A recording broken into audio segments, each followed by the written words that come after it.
Pero te propongo que hablemos de la rana gigante. Ya. La rana gigante chilena. Porque Marco Méndez es académico del Departamento de Ciencias Ecológicas de la Facultad de Ciencias de la Universidad de Chile y está aquí para llamarnos la atención sobre un fenómeno que es muy importante para la diversidad de nuestro país y fundamentalmente para la rana gigante chilena. ¿Cómo está, profesor Marco? Bienvenido a País ADN. Muy bien, muy buenos días, muy contento de estar con ustedes. Cuéntenos, ¿qué es lo fundamental, lo que tenemos que saber a propósito de la urgencia de las acciones a las que ustedes llaman para proteger esta especie ante la severa reducción de su hábitat, motivada especialmente por la sequía, profesor, ¿no? Sí, es una mezcla de situaciones. Una es la sequía, que claramente esta es una especie esencialmente acuática, ¿ya? No suele salir mucho a caminar, o sea, más bien, y requiere para su ciclo de vida lugares, digamos, de cursos de agua bastante grandes, digamos, lagunas, lagunillas. No está, por ejemplo, cerca de ríos y cosas así, sino que más bien requiere cuerpos de agua más o menos grandes. Y la sequía, claro, ha afectado mucho su hábitat. Pero también hay otro factor que históricamente lo ha afectado, que esta rana tiene su hábitat, su distribución, fundamentalmente asociado, para su mala suerte, digamos, al mayor poblamiento humano, digamos, de Chile, digamos, que es entre la zona central de Chile, un poco el norte y una parte del sur. Y eso ha reducido bastante su hábitat, sobre todo, digamos, las construcciones, los edificios y todo eso han afectado, digamos, su hábitat. Ya, entonces, eso sumado a la sequía, digamos, lo hace estar en serios problemas de conservación. Claro, profesor, cuando hablamos de rana gigante, hablamos de una rana de qué porte, de cuánto pesa esa rana. El adulto puede llegar a tener 30 centímetros. Es grande. Es grande. Uh-huh. Es grande, y de hecho yo siempre comento cuando hago clases que esta rana tiene una doble militancia en los ministerios. Está en el Ministerio de Economía como un recurso, ¿ya? Es decir, esta rana se come o se comía, ¿ah? Las ancas de rana era una tradición en la zona central de Chile. Ah, exactamente, mira. La que se comía. Y además está en el Ministerio de Medio Ambiente como una especie vulnerable. Entonces tenemos esa combinación que es única, que si uno quiere hacer acciones de conservación con ella, tiene que preguntarle a los ministerios. Es la única que tiene esa doble militancia. Y claro, tiene importancia porque además, como les mencionaba yo, era una especie que se consumía. Todavía a nivel local se consume. Y se generaron años atrás criaderos de la rana como un recurso, ¿ya?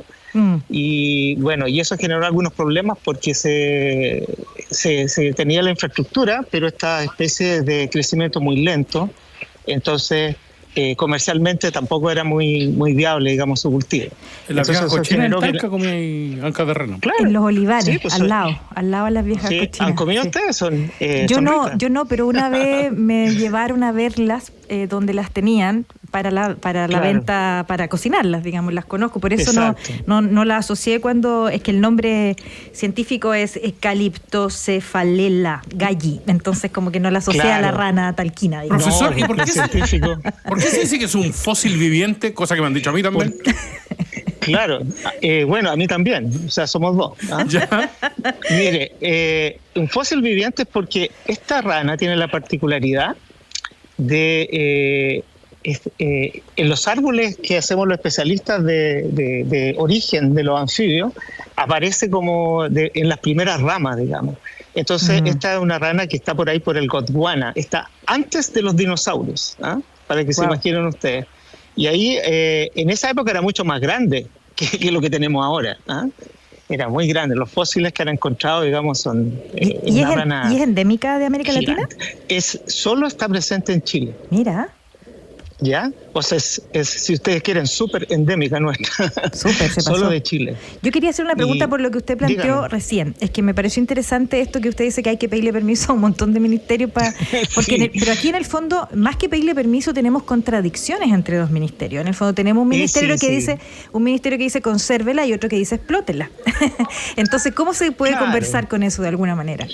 No, si eso se puede conservar, pero para eso tienen acciones, hay que desarrollar acciones de conservación con la especie, relevar el problema y generar los diálogos necesarios, porque hace años atrás, claro que era un recurso, así como dice Aldo, se consumía, digamos, y todavía se consume localmente. Entonces, claro, pero dado sus problemas que tiene ahora, entonces uno puede establecer, como con otros recursos, cierto manejo de esta especie. Es cosa de dialogar nomás, pero lo que pasa es que es un tema que dentro de la urgencia no se ha relevado adecuadamente. Hace años atrás tuvimos un fondo del Ministerio del Medio Ambiente para estudiar su situación en la región metropolitana, por ejemplo, y nos adjudicamos ese fondo, hicimos un estudio, estuvimos aproximadamente 3 o 4 años estudiando, buscando lugares donde estaba, donde no estaba, donde había sido escrita, y bueno, ahí elevamos el informe respectivo y lo que dice es que está en una situación muy precaria. Hay muy pocos lugares donde podemos encontrarla todavía en condiciones naturales. Eso quería preguntarle. Primero, Sí. ¿en qué lugares la encontramos? Y luego le pregunto al tiro, ¿qué importancia tiene en la cadena una rana? Bueno, lo encontramos en cursos de agua, incluso en algunos sitios de lagunas artificiales también hemos encontrado ahí. Y fíjese que hemos encontrado más ahí ahora que en las los sitios lagunas naturales, artificiales, digamos. mire. Claro. ¿Cómo cuáles, profesor? En Peñaflor, por ejemplo, ahí hay. Sí. Ahí hemos hecho actividades con el colegio también para relevar la importancia de su especie, que la tengan ahí, que la cuiden, digamos.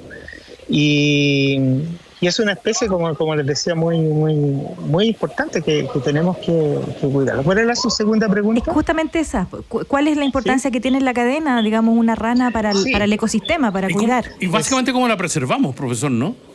Sí, claro, como uno la puede preservar. Hay que desarrollar acciones de conservación con ella. Por ejemplo, nosotros de nuestros estudios sabemos que, antes, para responder la pregunta anterior, cumple un rol importante en la cadena trófica, es decir, también es carnívora, consume ciertos organismos que son importantes y que mantiene bajo control, digamos, de que no se expandan en la zona, digamos, y eso también es importante. Cada organismo, cierto, en la cadena cumple un rol, y si uno lo saca de ahí, se generan problemas que a la larga después son difíciles de manejar, ¿ya? Ahora, respecto a lo que le decía anteriormente, claro, tiene esta especie es muy importante de poderla conservar porque están en lugares que son difíciles. Nosotros hicimos un estudio, como les decía, que en la región metropolitana no encontramos mucho, pero en la quinta región, al parecer, por lo que estamos haciendo por unos estudios y algunas iniciativas más bien particulares de algunos estudiantes que son muy motivados y se consiguen fondos de fundaciones de conservación internacionales, ahí está en mucho mejor pie que en la zona, en la región metropolitana. Entonces lo que primero necesitamos es tener un diagnóstico de cómo está esta especie en los distintos lugares.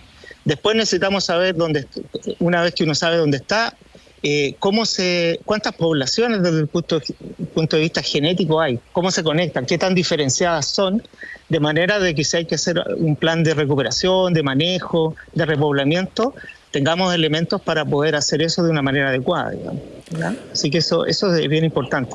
Entonces, para eso necesitamos tener recursos para estudiarla. Hay otras ranas que también se están estudiando ahora mucho, la ranita Darwin, por ejemplo, que me imagino que todos la conocen, y la otra es la ranita loa, que está en Calama, que también estamos trabajando activamente en ella. Pero esta rana es como una rana que es muy importante porque como decía antes, es un fósil viviente, estaba antes de los dinosaurios y de ahí se mantiene, digamos.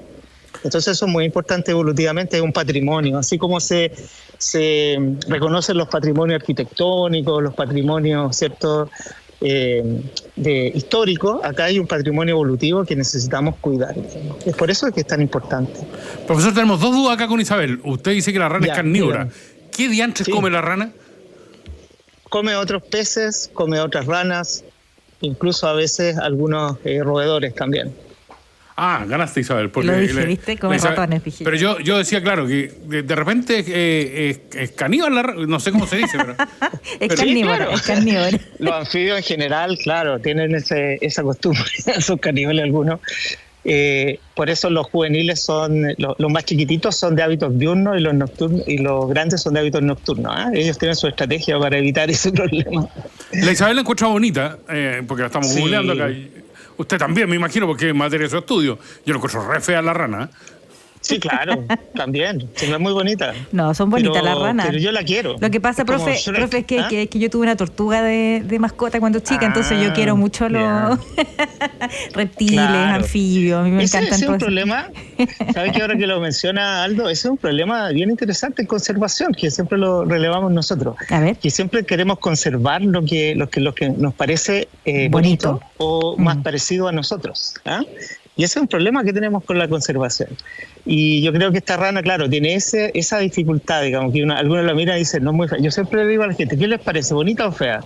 Entonces, están feas. Y yo le digo a la rana, ¿y tú cómo lo encuentras a ellos? Feos también. Entonces tampoco no hay que conservarlo a ustedes porque son feos. Estamos hablando con el profe Marcos Méndez, académico del Departamento de Ciencia Ecológica de la Facultad de Ciencia de la Universidad de Chile. Profesor, ¿y usted desde cuándo que se dedica a estudiar esta especie? Yo hace por lo menos 20 años más o menos, pero es que estudio distintos anfibios y distintos organismos, pero destinado así originalmente para la conservación. Yo creo que debo tener unos 15 años. Antes más bien mi interés más bien sistemático de clasificación, de ordenamiento de la diversidad, ¿ya? Pero así en términos de conservación unos 15 años. Y es que yo le hago esta pregunta porque uno piensa con la ranita del Loa, que también estamos ahí tratando de conservarla, más la Darwin, más la ranita gigante. Tenemos de alguna manera en Chile especies endémicas y debiéramos tener muchos especialistas trabajando y debiéramos tener como más conocimiento sobre esta especie, porque son de acá, digamos, de alguna manera. ¿Por qué nos cuesta tanto conocer a esta especie? Nos cuesta porque tenemos dos problemas básicos. Uno, que los científicos y científicas tampoco no somos muy dados a contar lo que hacemos a la comunidad, ¿ya? Ese es un problema más bien de la ciencia, de los científicos, más que de la ciencia, ¿no? Estamos más bien enfrascados en escribir nuestros papers, en ganar los proyectos, hacer esas cosas, cuando esto es súper importante. Por eso a mí cuando me sale una posibilidad como esta, la tomo inmediatamente para hablar, digamos, y comunicar esto que es bien importante. Y lo otro, que también hay un problema estructural, porque realmente los fondos disponibles para hacer, por ejemplo, este catastro que estoy pensando yo, que les decía, ¿no es cierto? Hay que saber, hay que tener recursos para ir y trabajar en eso.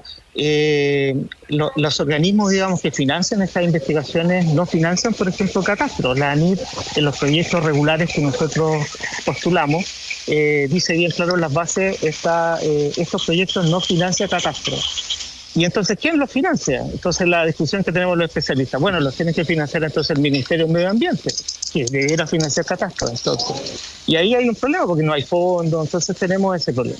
Y el tercer problema, que también usted lo menciona, que es muy importante, que para trabajar en conservación y en sistemática, que es como saber quién es quién, ¿no es cierto? Que si quiero conservar, tengo que saber quién es quién. Si yo le paso a usted algo y le digo, consérvame esto, y usted nunca lo ha visto, no va a saber cómo conservarlo. Claro. Si yo le digo, consérvame esto, y usted reconoce que es helado, usted sabe que lo tiene que meter en el freezer.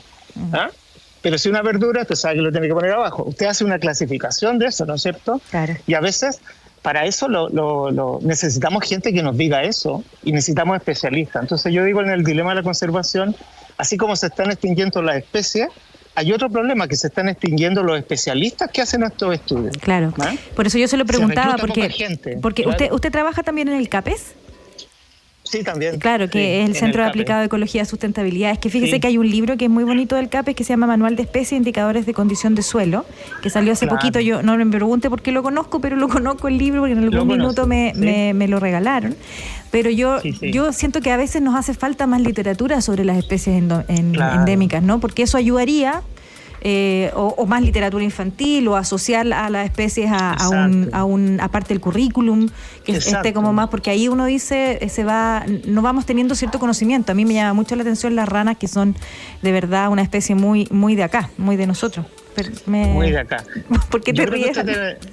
tiene toda la razón en eso, pero sabe que hay instancias, hay que ser optimista. Por ejemplo, con la rana del Loa en el Fondo de Desarrollo Regional nos financió un estudio para determinar, ahí hay 6 especies de sapitos parecidos a la rana del Loa, no solo a la rana del Loa, y pudimos trabajar con los colegios, pudimos hacer acciones de conservación con la comunidad. O sea, también hay instancias también para hacerlas, pero no son tan evidentes, ¿ya?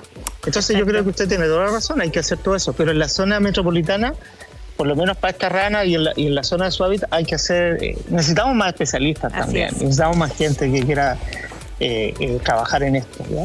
Profesor Méndez, muchas gracias por estar con nosotros y contarnos de esta situación, Encantado, y cuando quieran. Venga, ven. Aquí disponible. Muchas gracias. También puedo ir cuando ustedes quieran. Ya, estupendo. Chao, chao. Además, profesor, o sea, estaría encantado de venir porque desde que tenemos streaming han proliferado los sapos acá, ¿cachado, no? Sí. Es que nos agarraron comiendo sopaipilla. Estamos llenos de sapos ahora en esta Carlos radio. Paul González, donde quiera que esté, te la voy a devolver. Espérate nomás, nos agarró una foto comiendo sopaipilla, Aldo y a mí, ahí en el streaming. La convocatoria es para mañana, cuando sea a las 9 de la mañana. Ya viene el Ciudadano con Cristian Arcos e Isabel Tolosa. Ya, córtala. Prosegur Alarms. Todo lo que necesitas.